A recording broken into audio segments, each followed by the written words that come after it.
So Christine Peterson, she's a really good friend of mine. She's definitely helped out the Singularity Institute and helped me get started. And the work that I'm doing, I think the work that a number of us doing. In fact, she put Eliezer in touch with Peter Thiel at one of her parties, I think in late 2005. Is that when it was? Sometime around then. Anyway, so she's had a big influence on these discussions. Of course, as many of you know, Christine helped to co-found the Foresight Nanotech Institute with Eric Drexler back in 1984, 1985, 1986, somewhere around there. And she's been involved with it ever since. One thing I would definitely recommend checking out is the Foresight Vision Weekend. I think they're going to be holding in November of this year. And she's going to be talking about what we can do to prepare for advanced AI. So, Christine.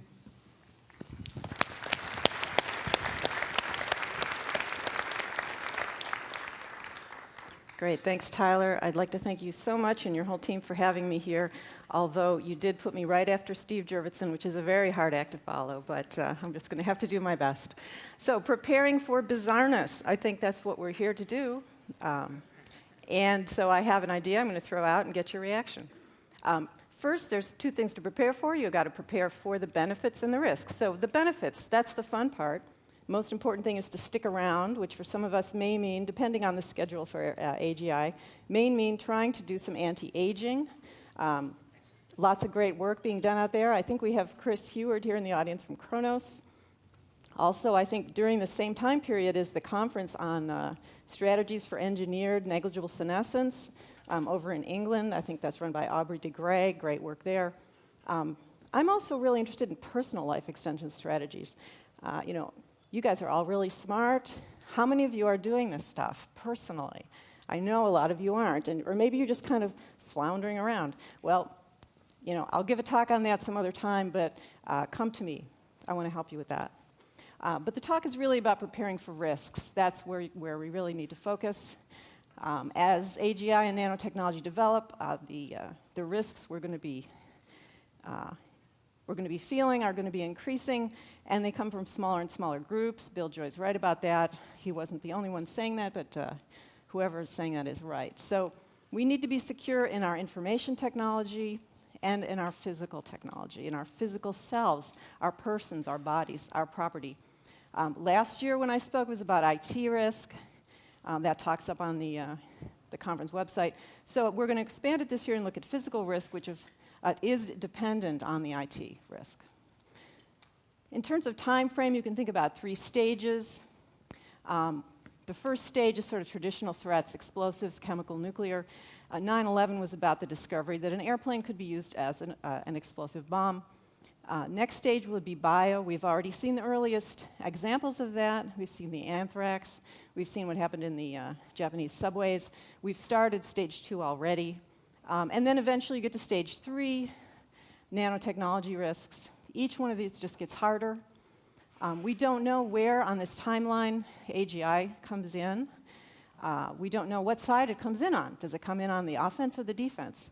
Does it come in on the bad guys or the good guys? I want to look at the question where it comes in on both.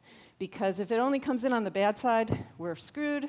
And if it only comes in on the good side, then we win. So let's look at the harder case, the more complex case. In any case, when it comes in, whatever stage it comes in at, it just makes the whole thing more complicated and harder to think about, unless you're very lucky and it only comes in on the good side. The point is, it's a very scary world ahead. The changes in the threat, when I was a little kid, it was all, we never had to go under our desks, but we did go into the steam tunnels to hide from the Soviet Union's nuclear bombs. So that was a top-down threat. That's what our systems are set up to deal with. But that's not, going forward, what it's necessarily going to look like. There's going to be more and more of these bottom-up, dispersed, actually invisible threats. The question is, can our response be more like that in style? What won't work? Well, right now in the US, the folks whose job it is who are tasked with solving these problems would be folks like the Department of Defense, Department of Homeland Security. Their approach is top-down. That's how they think. That's just how they think. It's also pretty near-term, and that's not necessarily their preference. I mean, they would like to have the luxury of doing more long-term stuff. I've been to some conferences, some workshops where they try, but they just don't have the luxury of that. They've got near-term issues to deal with. They take their responsibilities very seriously. Basically, I think they're pretty much, there may be some folks there who have some awareness of bottom-up strategies, but it's really not what they're set up to do. And it's also not what they're expected to do by their bosses. So the challenge for us here is we have to somehow balance security, privacy, freedom. It's not going very well now.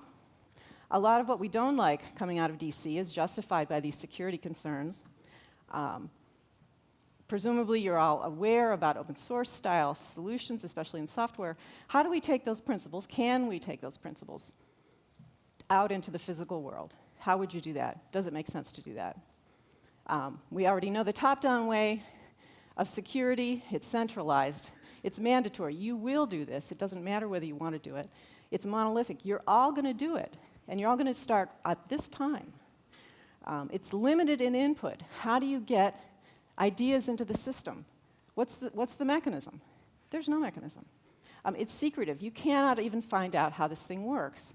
You can't get the no-fly list for the airlines. There's chemical detection in the airports now.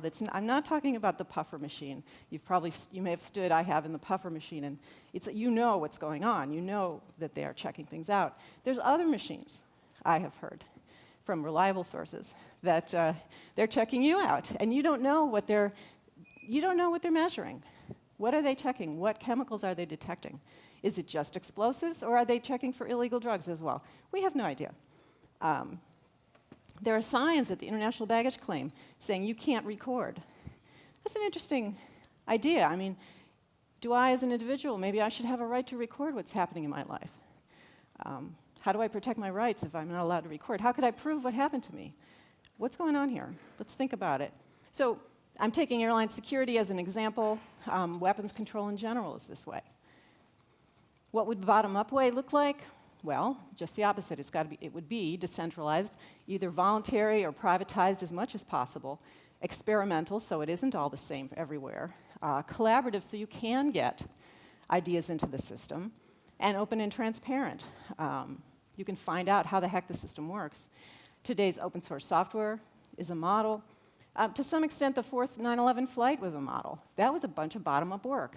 Now, did those folks solve all their problems? No, they did not solve the basic original problem of an airline getting hijacked, but they did solve the problem, the new problem, of an airline being used as a bomb to hit a building. They solved it in a very short period of time. I think from the time the first plane hit the first building to the time when these folks took action was a very short time. It might have been down to 45 minutes, which is pretty amazing. Just bottom-up action. How much of that have we seen, that kind of creative thinking from the current situation for airline security? Basically nothing. The immune system in biology has elements of this style. So this is the inspiration. I've got a question mark on these general goals. It's just a theory. Do we want to make things voluntary and privatized wherever possible? Can we decentralize the remaining government tasks down to lower levels with collaborative agreements between jurisdictions? Can we open up these security processes? This is going to be a hugely difficult task. We have to somehow maximize security and liberty simultaneously. This is not going to be done by a small number of folks, no matter how well-meaning, in one place. This is going to have to be a group activity. And I think the people here in this room are the kind of people who need to participate. 3 test situations. How would it work? I just threw out airline security as one place to put it. We all go through this. Probably we have all gone through it and thought, this is not the way to do this.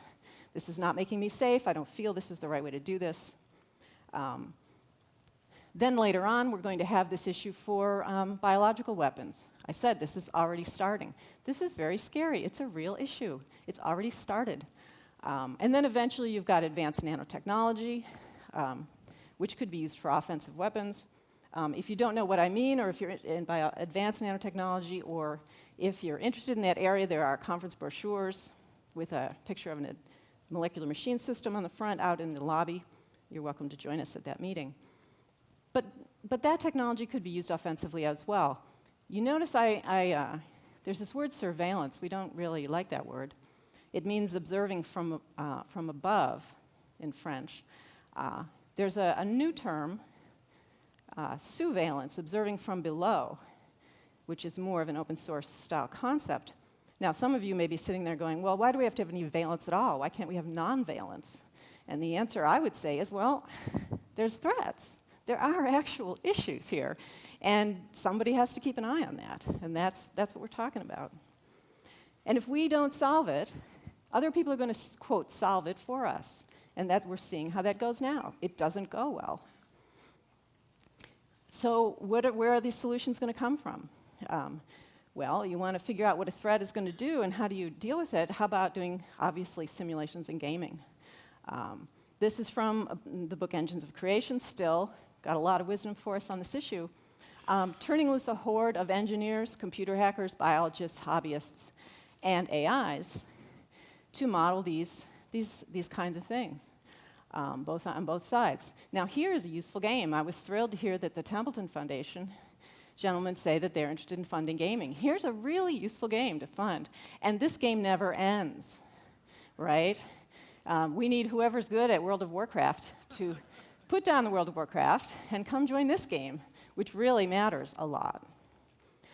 We've been hearing a lot about openness. I was thrilled to hear some of the other speakers say they want to open source the Singularity, call for openness from Josh Hall. The challenge that we face, I mean, what the bad guys can do has a lot to do with what they can get done in secret before it's found out.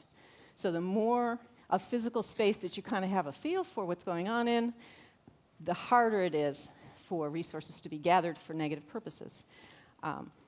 This doesn't mean that we're collecting information that's going to go into a DC database and kept forever, or some UN database in New York City. That's the top-down way.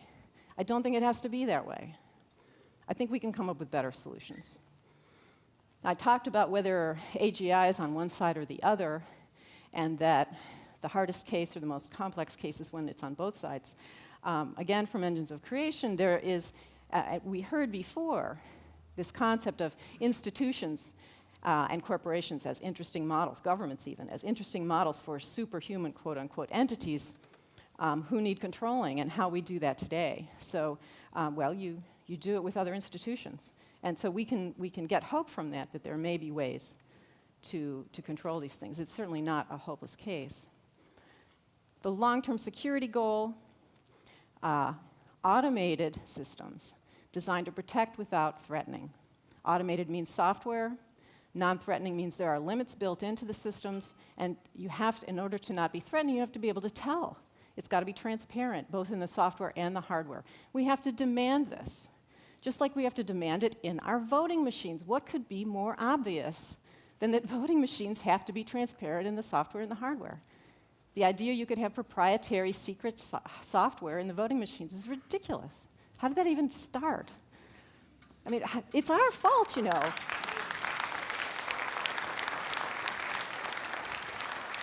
Folks, I have to say it, it's sort of our fault. It's our job. We're the software people. I'm not a software person. Okay, I didn't want to say it. It's your fault. No. It's the software community's responsibility to get out there and explain to people, that's just crazy. It's nuts. Okay. So checks and balances is what's got us as far as we've gotten so far, and that's what we need to build into this kind of system. We had one of our earlier speakers talking about the rule of law. That's what we're trying to embody in our hardware and software systems going forward, the rule of law. Who can figure all this out? Well, it's annoying because these systems I'm describing are going to take action and actually use force, and in a system like ours, that means that the people in general have to sanction this through their elected government, which means there's politics involved. You see the sad face there, and of course we all kind of go like this when the word politics comes up. We hate this, but these issues of security, privacy, openness, transparency, liberty, who do you know? What communities debate these now? All the time. There's really only one I know of. It's this community, the software community, and specifically the open source community.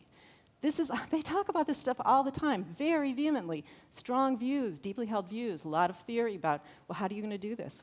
How do you run this? They talk about this stuff at EFF all the time.